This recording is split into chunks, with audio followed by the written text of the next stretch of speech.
Раз, два, три. Проверка связи. Как меня слышно? Наверное, слышно хорошо.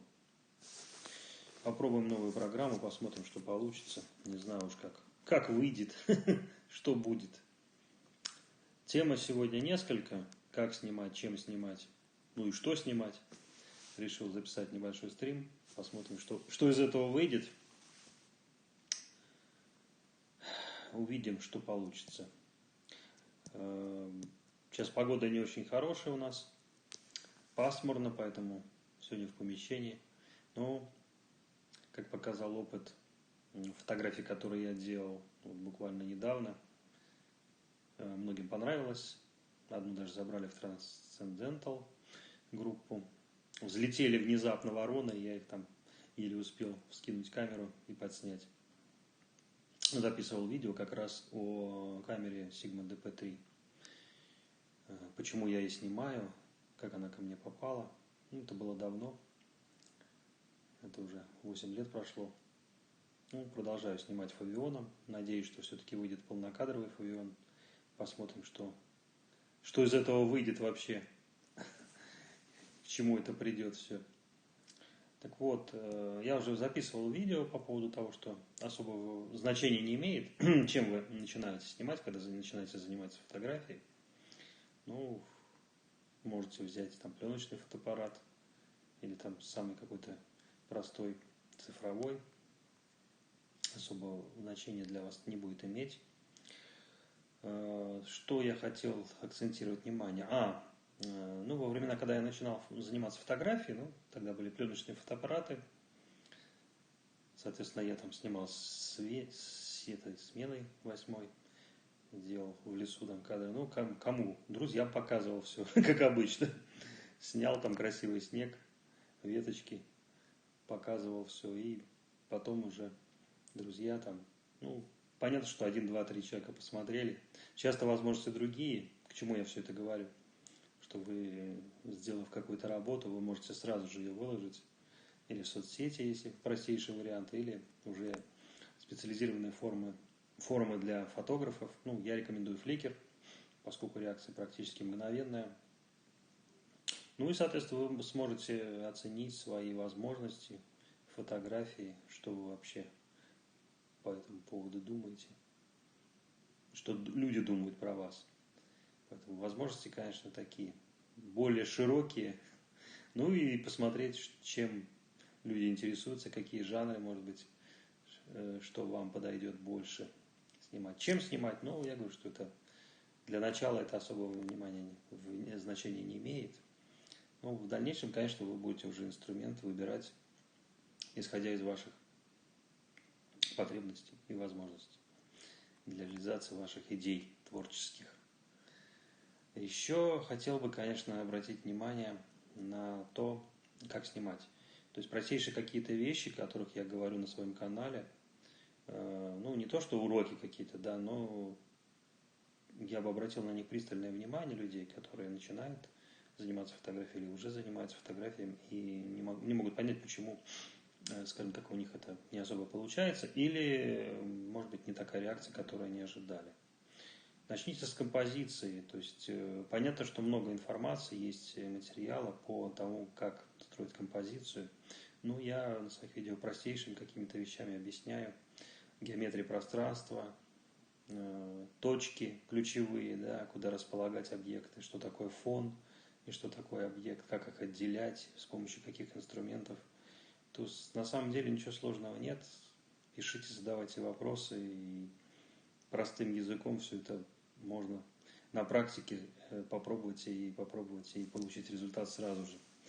Поскольку если вы будете следовать этим рекомендациям, да, то получите результат практически сразу же. То есть вы увидите сразу реакцию людей, увидите, как вы можете или не можете работать со светом, правильно ли вы выставляете экспозицию, что вам не хватает, почему вы, скажем так, погрязли в этих фильтрах дешевых, да, или наоборот не пользуетесь ими и получаете результат. Поэтому есть много инструментов, которые портят фотографию.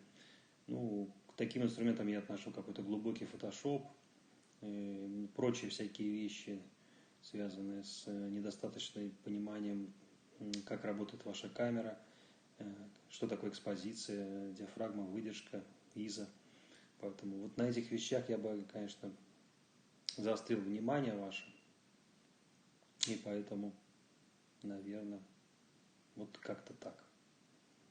Понятно, что при таком количестве подписчиков 45, да, как у меня, это вряд ли что-либо будет глобально, да, распространяться. Но я все-таки надеюсь, рано или поздно это произойдет.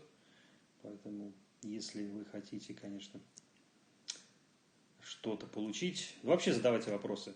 Я всегда готов поддержать. Если кому-то интересны совместные какие-то походы с фотоаппаратом, привет.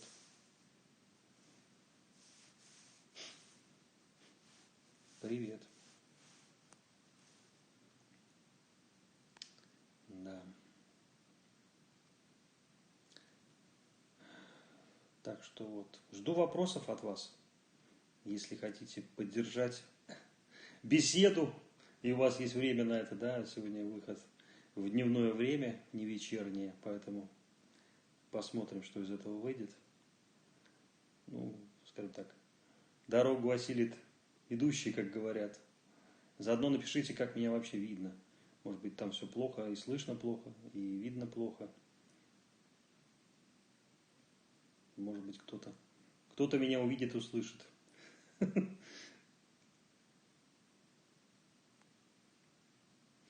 Как вообще картинка дергается, не дергается. И звук то же самое.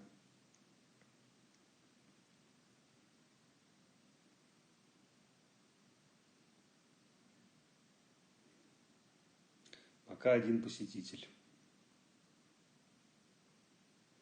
Больших нет.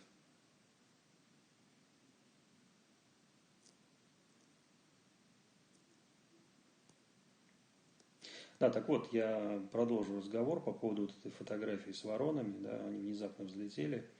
И у меня было немного времени, чтобы сделать кадр. Ну, один вариант я сделал в стиле инфракрасном, с небольшим виньетированием. И получилось такое, что березы размытые, при этом цвет я сильно не менял, это черно-белая фотография. И там порядка 30 ворон. А сегодня утром фотография, которую я сделал версию в сепии, она без виньетирования, но при этом низкоконтрастная тоже фотография, без перевода в инфракрасный вариант. Тоже, кстати, она понравилась людям. Такое весеннее настроение приятное. Фоном являлся просто такой березовый лес, практически без ничего, только березы. Они без листьев, понятно, что сейчас еще листьев у нас нет.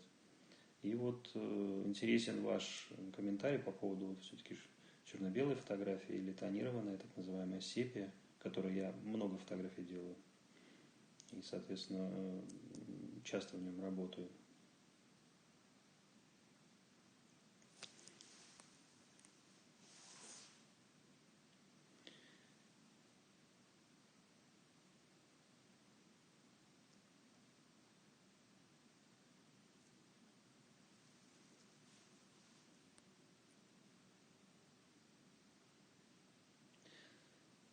Возможно, мои последние тесты, которые я делал, техники, оборудования, аксессуаров, не до конца раскрыли возможности, для чего все это происходит. Ну, я это делал, исходя из того, что весна. Сегодня, кстати, тоже подписчик там один на Фликере написал, что у них там тоже все расцвело. И они там тоже ходят, уже собирают с натуры какие-то новые темы, фотографии. Ну и многие, кстати, интересуются сейчас и сменой оборудования, и сменой аксессуаров. Поэтому эта тема такая весенняя. И судя по тому, что оживляется на различных источниках информация, появляются какие-то новые выставки. Да, вот недавно, кстати, тоже проходила выставка, фотовыставка, которая ждут результатов ее, да, что к чему пойдет. Многие объявили, что часть камер не выйдет в этом году, причем сказали почему. Ну, как всегда, коронавирус, все остановлено. Sony остановила производство модели, отложила. Там та же компания Sigma тоже перенесла по другим причинам выпуск полнокадрового Фавиона, на который все надеялись и все хотели его получить.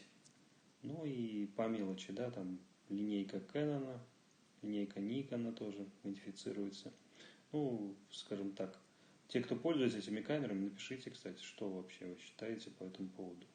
Может быть, кто-то, как говорят, работает на сапоге, как его называют, или кто-то предпочитает Nikon за цветопередачу, за именно способы управления, кому что нравится больше. Да. Сегодня, кстати, очень интересный тоже там посмотрел видео, которое снято на Nikon, которая прикреплена старый объектив, 100-летний, да, от Кодека раскладного. И вот мой приятель как раз обратил внимание, что такой картинки не бывает на современных камерах. Это действительно так, потому что объектив реально не просветленный, и картинка действительно абсолютно живая. Причем он снимал и в темном помещении, там и вечером, и на ярком свету, и ландшафтные съемки людей. То есть, ну, некоторое время назад, порядка 3 лет назад, я нашел, кстати, человека, который тоже экспериментирует со старой оптикой. Он сконструировал такой вариант, большие камеры раскладные, он сделал такой короб, внутрь поместил Sony современную, а снаружи через систему зеркал вывел вот эти старые большие объективы, да, с длинным фокусом, и ходил с этим ящиком, снимал людей зимой. Парень молодой, у него здоровья много, но, честно говоря, картинка фантастическая была, потому что именно тот рисунок оптики старинный, да, которая в этих латунных объективах была, она мало того, что она там реализовалась, эта картинка видео, плюс необычный рисунок этих объективов, и в том числе, кто снимает в цвете, тоже удивительно, поскольку многие считают, что без просветления в цвете снимать нельзя. Это не так. Это очередной миф, который пытаются все там поддерживать до сих пор. Ну да, где, спрашивают зрители? Все на работе. Ну, конечно, на работе. А кто-то работает, а кто-то записывает трансляцию стример, да? У кого-то разные варианты. Да, где зрители? Все на работе. Ну, так и есть. Все на работе.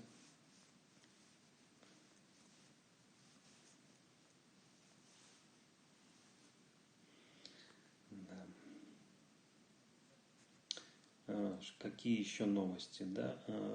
Новость еще одна интересная. Вы наверняка видели мои видео, где я рассказывал о том, что я пользуюсь Flickr. Да? Несколько обучаемых видео было, как, скажем так, стать известным фотографу, как вообще начать продвигаться в этом плане. И сейчас, кстати, тоже пишут, комментируют мои фотографии все. Да. В общем, смысл в чем? 4 апреля по всему миру происходит так называемый Flickr Photowalk. То есть это прогулки фотографов, встречи фотографов в разных частях света, именно те, кто участвует во Flickr. В России пока никто не заявил, да, но вот я сделал заявку 4 числа от Санкт-Петербурга, поэтому если есть желающие, которые хотят присоединиться, в этом году у Flickr совершеннолетие, 16 лет. Это крупнейшая площадка, привязанная к сайту SmugMag. Это, кстати, первый сервер в мире для фотографов, профессионалов, да, и любителей. И я уже говорил о том, что на этой площадке вы можете сделать бесплатно сайт, причем любой человек, там любого возраста, это готовый шаблон, то есть очень все аккуратно, красиво, и поместить туда для начала около 1000 фотографий. В том числе она принимает видео, если вам интересно, но это все-таки для фотографов в основном сервис. Поэтому... Так вот, 4 числа пишите в комментариях, и вообще, кто имеет желание, да, вечность. Мы вещаем в вечность, ну а почему нет? Время понятие относительное, поэтому вечность тоже иногда, как говорил Ницше, если вы долго смотрите в вечность, то можно потом понять, что она в себя тоже смотрит. Ну, вот такие дела. Да, поэтому 4 числа Санкт-Петербург. Место предположительно это центр города. Можно выбрать другое место, в зависимости от погоды, что у нас будет, если она вообще, если будет в это время весна. Я надеюсь, все-таки 4 апреля это должно быть тепло. Майских никаких праздников нет, все должны быть в городе, поэтому я надеюсь, что получится это сделать. Ну, во-первых, познакомиться. Заочно мы, конечно, знакомы, кто в Питере уже пользуется, и не только русскоязычные. Есть много фотографов, которые живут в Питере, но они не русскоязычные. Точнее, они на русском говорят, но это не основной их язык. Так вот, ну, заодно обсудить какие-то свои секреты, если вам будет интересно, по продвижению во Flickr, в других соцсетях, посмотреть, в каких стилях кто работает, да, более внимательно познакомиться. И, может быть, какие-то открыть новые места в Питере или под Питером для тех людей, кто занимается разными жанрами, в том числе стрит, это landscape, пейзажная фотография. Ну и кто любит портреты, почему нет, можно и это тоже сделать. Так что вот, такие дела. Я все-таки надеюсь, что кроме одного зрителя еще появится кто-нибудь. Наверное. Возможно. Ну, посмотрим, что из этого выйдет. Не случайно сегодня выбрал это нестандартное время, поскольку все-таки трансляция идет не только в нашем часовом поясе, поэтому пояса очень разные. Так, кстати, про Flickr, да, то есть, ну, где-то примерно после 11 часов вечера, после 12, американский часовой поезд подключается, поэтому вот такие ступени подключения европейские, азиатские, американские, они как бы тоже имеют временной сдвиг, и поэтому многие там не понимают, почему изначально там утром выложил, там и смотрят, что вот, немного, да, или там наоборот днем выложили вообще никого. Это связано как раз с тем, что мы находимся в разных часовых поясах, Земля вращается, поэтому вечер у всех начинается в разное время, если говорить про астрономическое время. Это тоже нужно учитывать при, скажем так, работе с соцсетями и вообще, если вы в онлайн работаете. В любом жанре, я думаю, что это имеет значение. Значит, про Flickr рассказал. По поводу, как снимать, да, то есть у меня было много видео записано, которые я не считаю какими-то такими профессиональными заключениями, да, а именно моим опытом, который приобретен мною за время, сколько я этим занимаюсь, и, соответственно, я попытался какую-то такую атмосферу создать, приятную, дружелюбную, и чтобы люди, которые интересуются фотографией, а фотография это искусство, да, в первую очередь, файн-арт фотография, и просто использовать ее именно для себя, не только как хобби, да, но и как нечто большее. И вот именно из-за этих таких мотивов, да, я решил создать канал и какие-то вещи свои рассказывать, да. Поначалу все это было как-то очень непонятно, потом стало более понятно. Ну и благодаря вам, конечно, вашим комментариям и замечаниям в том числе, да, я стараюсь что-то делать в том ключе, который принесет всем нам пользу. И, возможно, для кого-то это станет таким отправной точкой, да, для начала того, чем сейчас это можно воплотить более простыми способами, поскольку есть соцсети, есть интернет. В этом представить себе там 20 лет назад или даже 15, что человек там сидит на диване там с планшетом и ведет трансляцию, да, и рассказывает какие-то вещи. При этом не надо ему там куда-то идти, нести, что-то там пересылать. Это все, конечно, я думаю, что развивается с каждым годом все сильнее. И все это придет к онлайн-трансляции стриминговой. Я думаю, что в ближайшие там, 5 лет мы это увидим 100%. Когда уже просто какие-то записи видео, наверное, будут не так актуальны, скорее, чем просто подключение к таким трансляциям. Вполне возможно, поскольку время ускоряется всегда, и вообще понятие времени очень интересно. Это отдельная тема для многих, актуальная, для некоторых вообще основная. поэтому...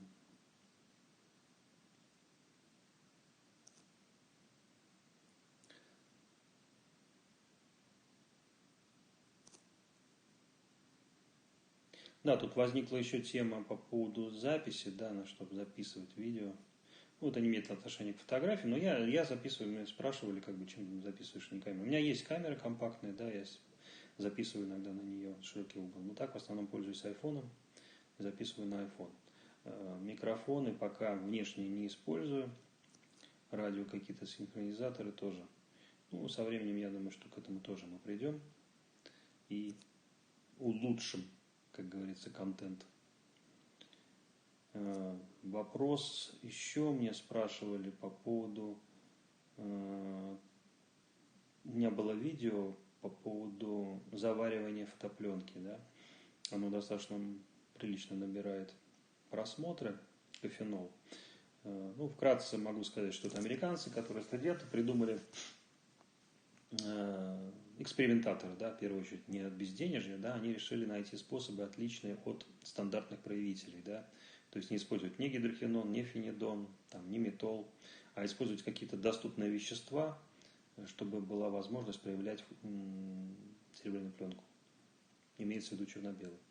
И вот был разработан кофенол, это на основе кофе растворимого, с добавками различными в разных версиях. Они существуют, там кофенол С, там с бурой есть, с бромистым калием, есть вот содовый вариант, который я показывал, да.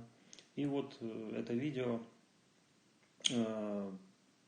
я показывал весь процесс создания, но результат меня не устроил, поскольку оказалось, что сода, которая у нас продается, даже вот на которой написано сода, там всего 10% соды, остальное все совершенно другие вещества, и поэтому то время, которое было указано, нужно было увеличить, ну, я думаю, что не то, что раз в 10, а, наверное, значительно больше. Эту тему можно продолжить, можно еще сделать видео по проявке в кофеноль. Но их в интернете достаточное количество. Интерес именно в том, что практически в любой точке земного шара вы можете, не имея специальной химии, проявить эту пленку, да, имея кофе. Но с обычным кофе, без всяких добавок, это занимает несколько часов. А вот с добавками, да, это можно увеличить до нескольких минут. Напишите, что вы, кстати, по поводу этого думаете. Кто занимается вообще пленкой? Или просто сдает ее, или сам проявляет каких-то готовых проявителей, или сам составляет, как я делал в школе. На самом деле сейчас все для этого тоже есть. Ну и пленочная фотография. Когда-то, лет 5 назад, больше даже, мне один человек сказал, что пленочная фотография умерла. Теперь как бы можно практически создать вариант такой пленочной фотографии обычным цифровым фотоаппаратом, и практически эффект будет неотличим. Соглашусь, да, Photoshop позволяет это сделать, но в некоторых жанрах, да, но есть какие-то жанры, где вы не сможете этого сделать. Ну, это, например, большой формат, пока камеры не могут сделать такой картинки современные. Ну, рано или поздно к этому придут, но все равно некие структуры, да, фрактальные, которые есть вот в этой галогенидной фотографии серебряной, которые, ну, как кристаллы, да, создаются, увеличиваются. Ее можно, конечно, подделать с помощью программ, но опытный глаз фотографа, конечно, различает фотографию, которая сделана на пленку черно-белую, хорошую, или на листовую пленку, и все-таки цифровую ее версию. И из-за этого в основном, хотя вот сегодня смотрел видео тоже человека, который сказал, что для меня, в первую очередь, пленочная фотография именно из-за того, что я не вижу готовый результат. И многие это понимают, что нажал кнопочку, кадр сделался, но результат вы получите не сразу и не совсем сразу. Вы должны проявить пленку, напечатать ее или отсканировать, и это уходит время. Поэтому вы не видите готовый результат. Что это дает? Это дает тот опыт, который необходим людям для вообще начала занятия настоящей фотографией. То есть осмысленной фотографии. Не просто на нажатие курка в любом месте, там, в любое время, а именно думать о том, что вы делаете, прежде чем нажать на кнопку. И это основное, что дает классическая фотография, люди, которые не застали вот ее в таком виде, они вынуждены к этому приходить с возрастом, да, с опытом. Поэтому это преимущество. И здесь я уже повторюсь, говорю, что не особо имеет значение, какая камера у вас, а имеет практическое значение именно ваши мысли, ваша возможность сделать то, что вы хотите показать людям, именно передать ту информацию, ту атмосферу, которая позволит вот к чему-то интересному прийти.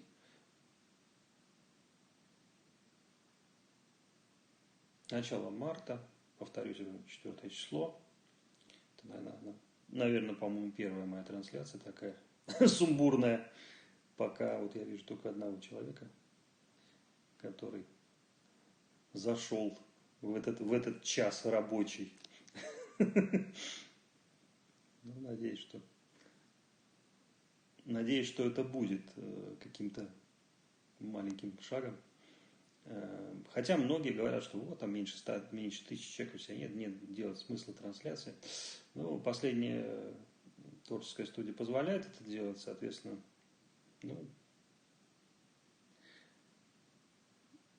ухудшиться, улучшиться не знаю, но делать-то нужно. Эксперименты, фотография также это является экспериментом, поэтому экспериментируйте с жанрами, экспериментируйте с типами съемки, вообще какие-то вещи, да.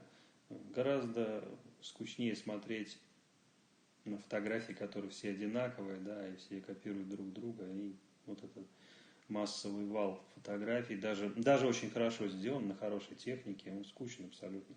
И я каждый день, просматривая работы, да, обращаю внимание, что, видно по человеку, что он не знает, что делать. То есть вдохновения нет, а вдохновения нет почему? Потому что он пытается все делать, подражательная фотография. Кому она сейчас интересна? Она абсолютно никому не интересна. Про коммерческую фотографию мы не имеем в виду, конечно. Я рассмотрю на своем канале только вещи какие-то связанные с творчеством. Соответственно, тех людей, которые действительно энтузиасты фотографии. Почему? А почему Фавионыч? Фавионыч, от слова Фавион. Этот один зритель, мы когда встретились, он говорил, что я спросил, что название плохое, что у меня был list and way фотографии. Это не вы говорите, во-первых, во-вторых, он англоязычный понимает, могли, русскоязычные вообще не могут запомнить даже, поэтому я решил какой-то упростить, да, просто сделать какое-то сова-фото или еще что-то подобное. Оно, может быть и работало. Кстати, скажите, что, напишите, что вы это по этому поводу. Сказал, в принципе, он компьютерщик, тоже связан с продвижением. Он сказал, что вполне приличное название.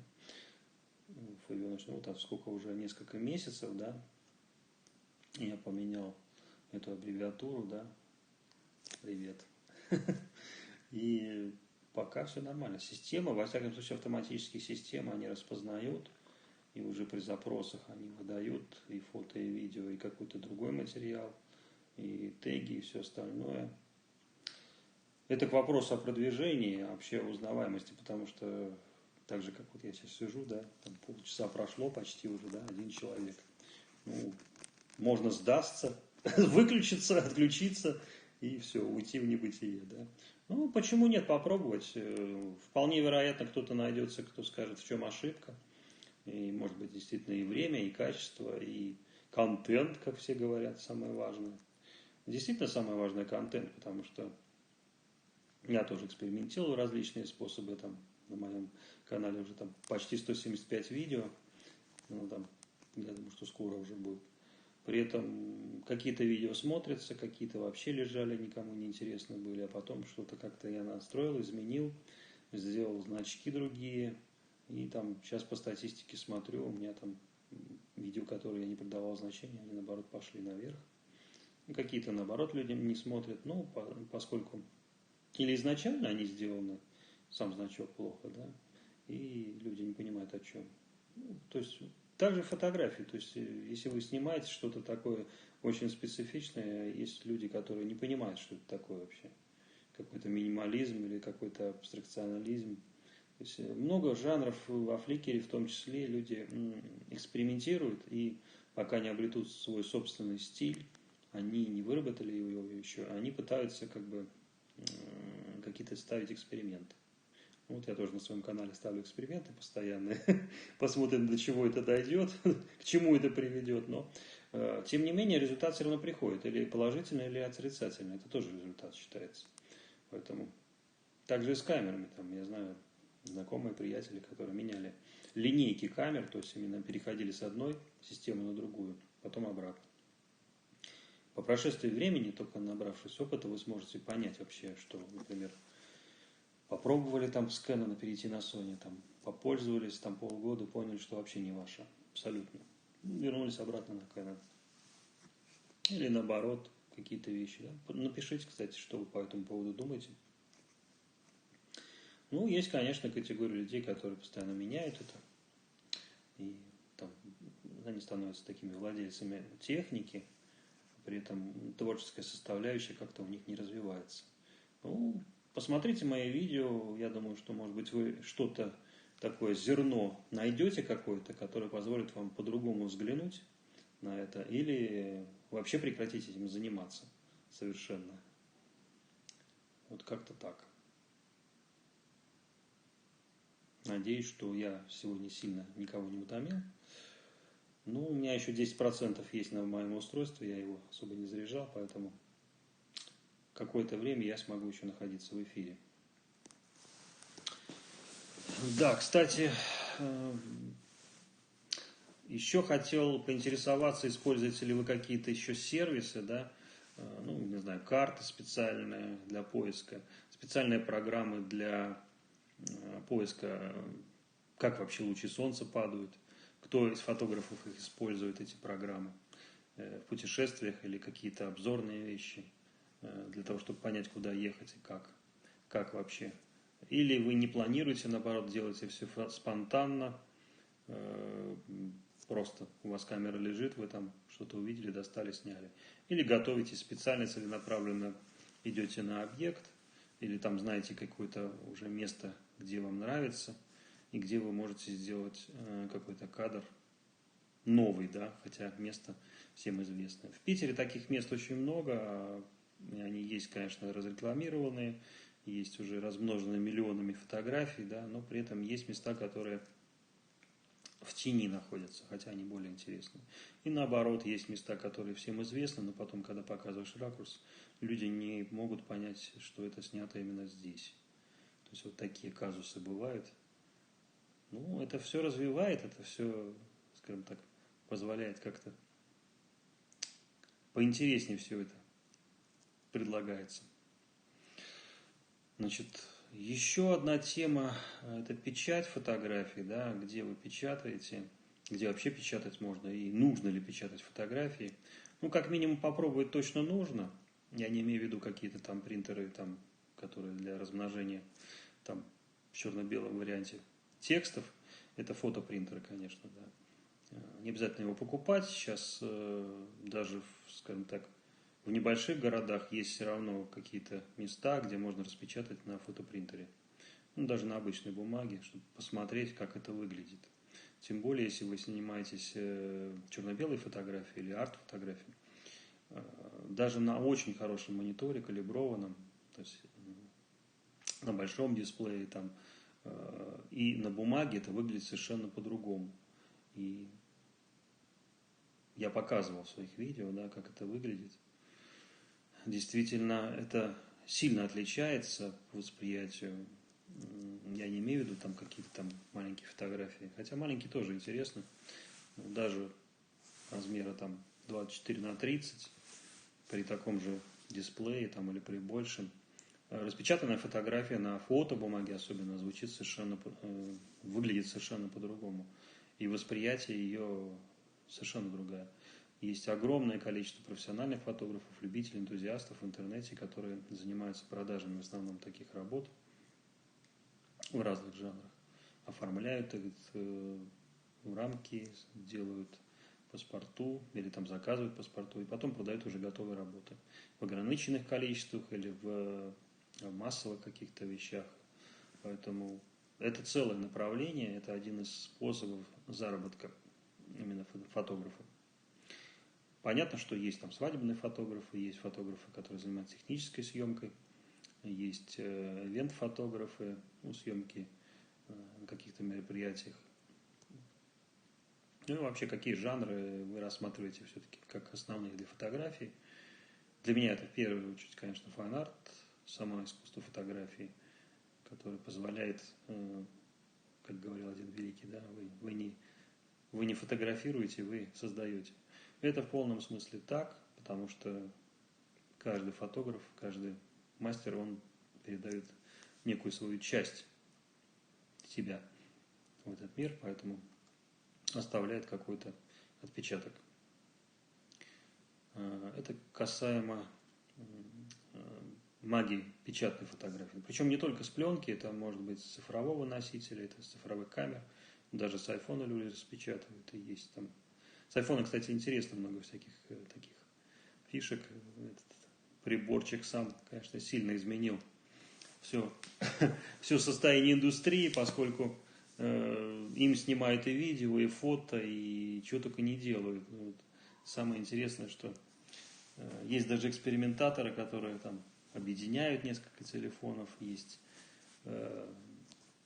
наоборот профессиональные видеографы или фотографы, какие-то ставят инсталляции и их фотографируют. Я рассказывал о таких людях. В Инстаграме, кстати, вы можете найти таких людей, которые экспериментируют именно с техникой. То есть для них фотография – это некий инструмент, который они используют в качестве своих работ. То есть объектом фотографии является сами инструменты фотографии. Ну, есть такой термин, да, лейка. Лучше всего лейку снимать только на лейку и саму лейку. Вот такая есть байка. Ну, потому что сам по себе аппарат красивый. Да, кстати, вышла новость, что лейка сейчас выпустит среднеформатную камеру. Но, кстати, тоже новость интересная. Я уже комментарий сделал, что почему они называют среднеформатными камерами, у которых там размер там, элемента не 24:36, да, как полнокадровым, а 30:45. То есть это даже не медиум формат, это вот были камеры там 6:6, а есть такие урезанные камеры типа Mamiya, там, есть там другие фирмы, там, IC сделал такие, которые не 6:6, а 6:4,5. То есть это в 2 раза больше площади, ну, обычно фуллфрейма, да, но при этом, ну, по мне так медиум все-таки начинался там 6:6, 6:9. Но в угоду менеджерам эту камеру назвали среднеформатной, так же как Fuji, да, сотка, тоже такого же размера матрица. Ну, понятно, что крупнее, да. Понятно, что оптика требуется с более высоким разрешением, если они хотят сделать, да. Ну, ценник озвучен 18 тысяч евро за камеру, да. Без объектива, понятно, что дело. Вот вам к вопросу о лейке, да. Но, тем не менее, эта компания входит в концерн L-Mount, в который входит моя любимая Sigma Panasonic и Leica. Продвигают эту платформу, и уже несколько десятков объективов выпущено в этой серии. И я возлагаю большие надежды именно на этот консорциум, поскольку это реальный ответ Nikon и Canon. И с выходом вот этой камеры, я думаю, что сильно пошатнутся многие компании, не только Fuji, но и более именитые. Они смогут увидеть возможности, да, то есть вот на таких размерах. И здесь уже можно будет говорить не о том, что современные там цифровые камеры уже превысили качество среднего формата на пленке, да, но они перейдут в разряд, уже будут конкурировать с большим форматом. Рано или поздно это все равно случится. Я понимаю, что энтузиасты, да, и они будут продолжать снимать на листовую пленку, хоть это и очень дорого, и с технической точки зрения, и само оборудование достаточно дорогое, но при этом с точки зрения именно возможности приблизиться к качеству, да, а фотография все-таки это в некотором смысле это тоже искусство перфекционизма, да, оно требует всегда повышения, улучшения, да, качества. И технический прогресс не стоит на месте. Будет интересно посмотреть, поскольку Leica делает действительно выдающуюся оптику до сих пор. и увидеть это в готовом варианте, посмотреть, что это будет. Но еще хотел бы обратить ваше внимание на то, что выпустила FP в прошлом году. Sigma FP. Споры до сих пор идут, но сейчас в русскоязычных ресурсах они увеличились. До этого были только западные какие-то обзоры. Но я сразу сказал, что это революционная камера, поскольку там адепты других производителей сразу начали вопить, что вот это Sony та же самая. Ничего там не то же самое, абсолютно другая камера. Несмотря на то, что технологически они используют источник матрицы, близкий, да, производителя, но все остальное совершенно все свое. Гибридная система охлаждения, вообще концепт самой камеры, это в первую очередь, это компактная квадратная камера, которая имеет безумное количество аксессуаров, расширения для видео, в первую очередь для видео, ну и во вторую, конечно, для фото. Плюс вообще простота управления камерой, да, минимальное количество рычагов, плюс съемка в хорошем формате профессиональном видео. Проведено огромное количество уже тестов этой камеры, уже в сети множество фотографий, и энтузиасты увидели возможность этой камеры со старой оптикой, с 100-летней оптикой, да, то есть это, конечно, открывает другие возможности. При этом камера стоит там не 5, не 10, не 20 тысяч долларов, стоит она там на наши деньги в районе 100 тысяч рублей, а имеет возможности совершенно баснословные для съемки видео. И вы с собой можете брать вот этот кубик размером там с пачку сигарет, снимать видео, снимать фото, взять с собой, например, объектив, там, не знаю, простейший объектив размером там 5 сантиметров высотой, да, и при этом все сделать, и фото, и видео. Поэтому говорить о том, что это неудачный продукт, я сразу скажу, что это продукт 2019 года. И я думаю, что он останется в 2020 году, если в 2020 году не выйдет все-таки что-то революционное, среднеформатное. Но пока мы этого не видим. Коронавирус нам помог в этом. Поэтому вот такие новости по Sigma. Ну и, конечно, линейка объектива ART, которую они, DGDN серии, да, которую они сейчас выпускают. Это в первую очередь, конечно, вот этот 45 и 35 миллиметров арт-объективы. Действительно выдающегося качества, премиум оптика. Совершенно мне очень понравилось, как он рисует, фотографии, которые люди делают со всего света. Съемка при низкой освещенности, реально там при чувствительности там 6 тысяч, 12 тысяч. Но я еще обратил внимание, так же как и президент Sigma, что это единственная пока камера, которая снимает на чувствительности 6. Поэтому многие не понимают, зачем это нужно. Но вы можете камерой снимать при обычном освещении, сделать снимки на очень длинных выдержках. И это очень часто нужно. Это оценят арт-фотографы и фотографы landscape. Это, конечно, действительно уникальная штуковина. Ну и с подключением внешних носителей, то есть через USB сразу же можно писать на внешние носители. Масса всяких аксессуаров. Ну, что-то я отвлекся на Sigma. Да, ну, наверное, процентов у меня осталось совсем немного, да. На этом, наверное, мы завершим свою трансляцию, мою трансляцию. Спасибо всем за внимание. Надеюсь, что все-таки комментарии будут. Ну и желаю всем хорошей фотографической недели, начала весны. Ну и удачных кадров.